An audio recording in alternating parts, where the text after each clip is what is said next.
Dejaron atrás el río y el valle de tierras cansadas, la alta montaña habitada por el hielo y el viento, y entraron en ese mundo desconocido donde los cerros eran verdes y mullidos, y el aire húmedo y pesado.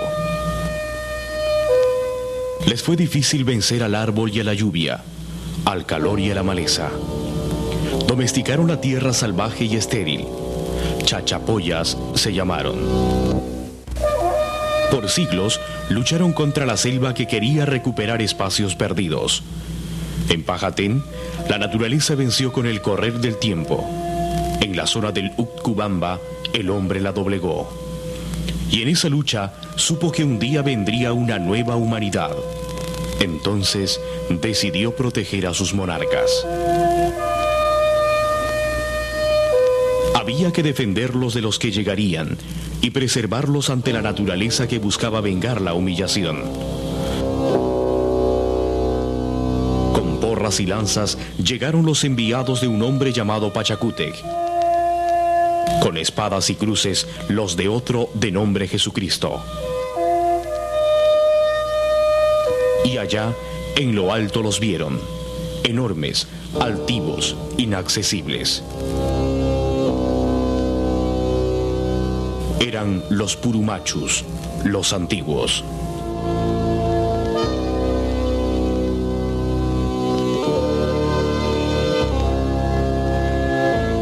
En el departamento de Amazonas, entre los ríos Marañón e Imasa, en los Andes nortropicales, las profundas quebradas parecen vigilar el misterio de los sarcófagos o Purumachus.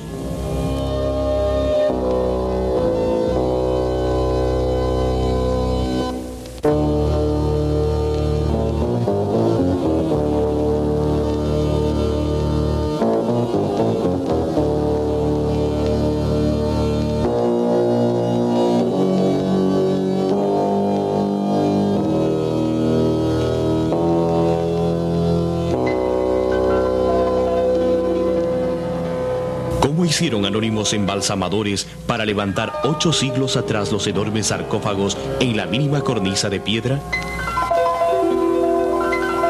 ¿Cómo lograron escalar la roca y quedarse en lo alto hasta el final del trabajo?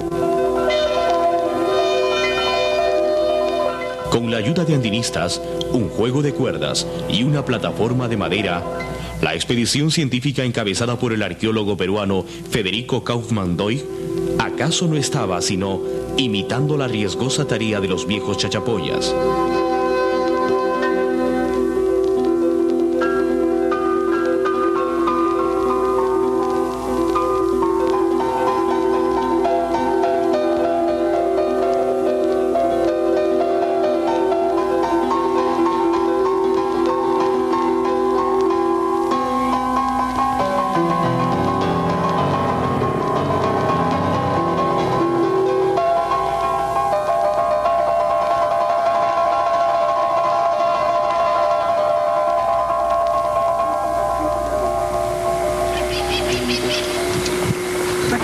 ¿Cuánto tiene? 2 metros.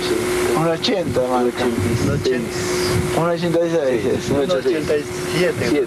Esta momia ha estado en posición de cuclillas y envuelta inmediatamente en unos textiles de las llanas dobles, creo que el número de 3, y esta a su vez estaba dentro del interior de este cuero o pellejo, que a su vez está envuelto por soguillas. El conjunto estaba prácticamente intacto. Solo un sarcófago se había desplomado por algún sismo antiguo y otro estaba destrozado en su parte superior. El tiempo y el hambre depredador de aves de rapiña y roedores apenas si habían averiado los demás.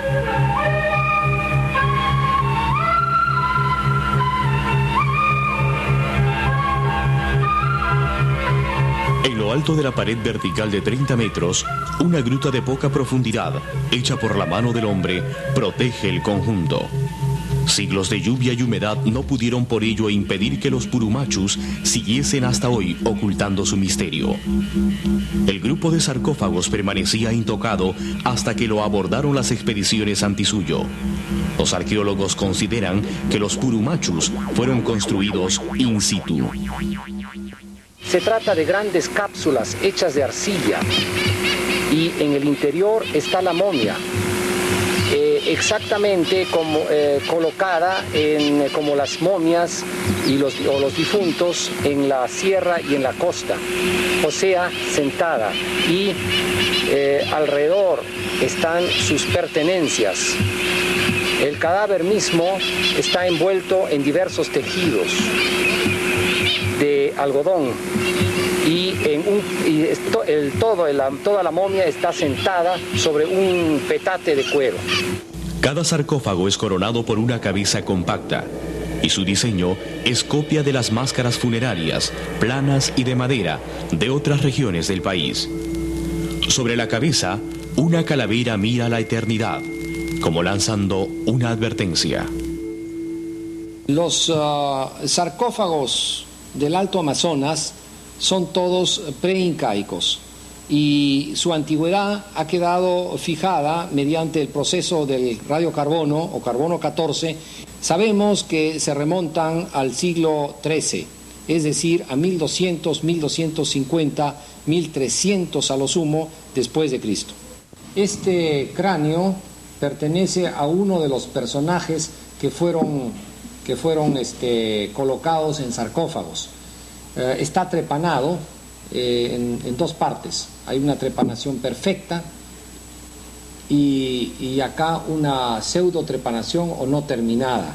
Tenemos otro material, otros objetos, como por ejemplo estas tallas de hueso. Fueron utilizadas en el arte textil, pero llevan en su parte superior unas talladuras. Por ejemplo, esta exhibe unas garras de tres garras. Y acá esta otro objeto de hueso muestra en talla un pájaro con las alas extendidas. El grupo de sarcófagos principal que hemos estudiado estaba prácticamente intacto y así lo hemos dejado.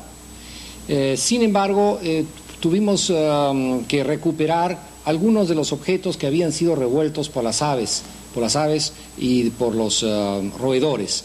Y es así como hemos traído al museo algunos de ellos. Estas cabezas pues no corresponden al grupo principal, son de otros grupos que han sido en tiempos no precisados, han sido depredados por los comarcanos en búsqueda de oro. Y ellos han dejado en algunos casos estas pesadas cabezas en el camino, ya no las han querido portar a su casa o en fin, y es así como estos objetos que estaban regados y se iban a destruir indefectiblemente con el clima, con las lluvias, han sido salvados por nosotros para su estudio. Y es así como podemos hoy día en el museo tener una idea exacta de cuál era la materia utilizada para los sarcófagos. Sabemos que es arcilla y que es una arcilla que está mezclada con paja para una mayor consistencia.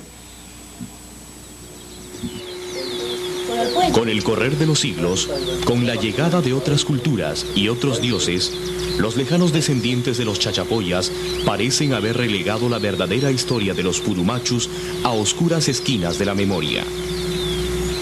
Las historias de ese sitio, según referencia de nuestros padres, dicen que pues se embalsamaron en las chulpas pues los gentiles para no ver a cara de Jesús, además el castigo de nuestro Dios pues Padre Todopoderoso. Y entonces entre ellos Dios les castigó por esa ignorancia que ellos tenían pues de no querer ver la faz de nuestro Dios. Y entre ellos se embalsamaron en esas ruinas, en esas peñas, y ahí dice que lo devoraron los gallinazos, pues los buitres, que ahí los aves pues que son carnales, digamos, o sea que devoran pues.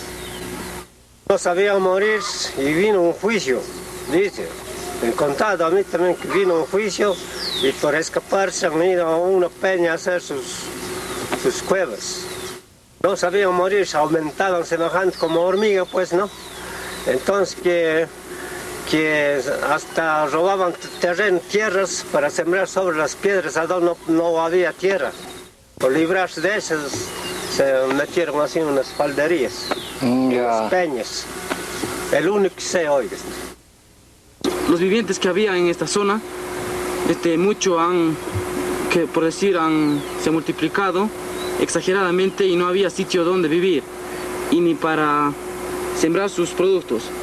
Y de maneras que robaban, por decir, cierta cantidad de terreno y acomodarles sobre alguna piedra para sembrar algunas plantas y de esa manera poder satisfacer la hambre que tenían en aquellos tiempos. Y ni por eso tenían la suficiente economía para poder vivir.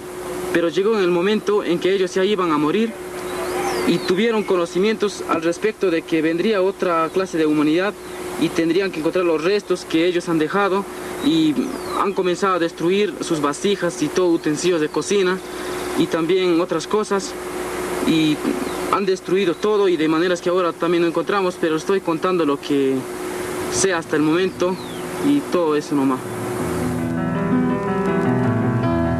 Pese a los caprichos de la memoria y el tiempo, los habitantes de los Andes nororientales guardan en sus casas, en cántaros y telares, en palabras y potajes, en viejas victorias sobre la dureza de la piedra, la antigua herencia de su origen andino.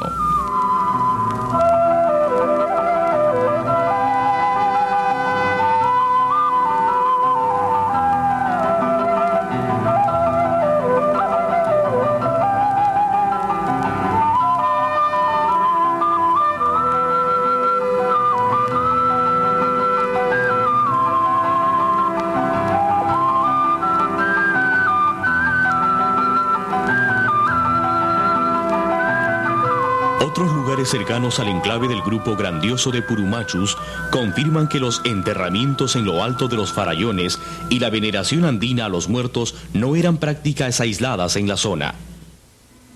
Otras paredes de piedra protegen a otros jerarcas y guerreros.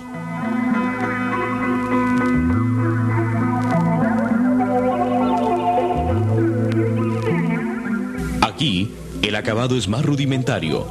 No hay el manto de blancos y ocres, ni los colores sobre el rostro, ni la calavera vigilante.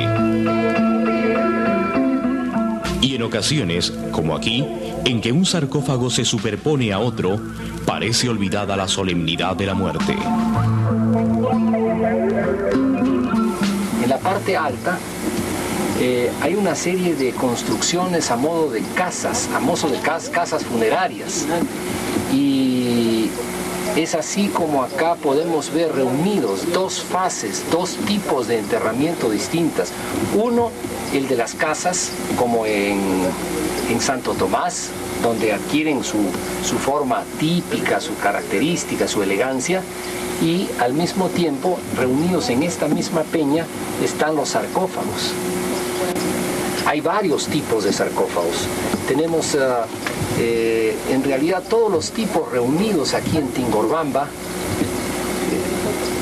El tipo Chipuric, el tipo, otros desperdigados por acá, un tipo sencillo, y hemos encontrado una superposición realmente. Se han olvidado no han querido ya saber mucho de los enterramientos antiguos y sobre ellos han construido otros que son del tipo carajía, de otro tipo, estos tipos regios, elegantes de esculturas de barro funerarias con cabeza encima y con insinuación de los hombros. Es probable que estos sarcófagos correspondan a un estadio de desarrollo diferente al de los grandes Purumachus, pero también es probable que las diferencias de diseño, material y acabados estén vinculadas a una división jerárquica que se prolonga más allá de la vida.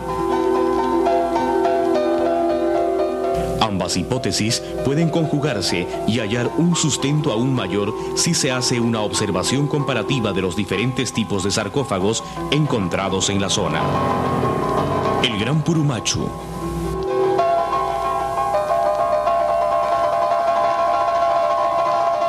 Un sarcófago menor con la cabeza en la parte alta.